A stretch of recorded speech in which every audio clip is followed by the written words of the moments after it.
আসল বরটাকে আটকাতে পারলে না কেন? সে তোর কেউ না। যেদিন ডাকাত পড়েছিল আমার বের গাড়িতে, বরটা আলাদা হয়ে গেল আমার থেকে। তারপর থেকেই তো সেই পোড়া কপাল নিয়ে আমি এর দুয়ার তার দুয়ার ঘুরছি, আর থেকে থেকে ঘাট ডাকা খাবার হুমকে শুনছি। লাজু, এ তোরে ঘাট দেখা দিয়েছে? বল মা বল। কিরে লাজুমা, তোর সৌরভের লোকেরা তোকে তাইরে দিচ্ছে নাকি?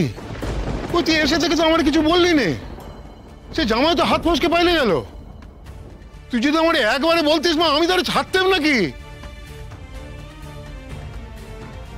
না ছাড়ার হিম্মত যখন আছে, তখন আমার আসল বরটাকে আটকাতে পারলে না কেন?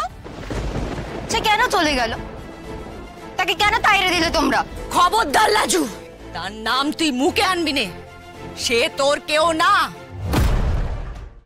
আজই ডাউনলোড করুন আর এনজয় করুন আপনার পছন্দের শো।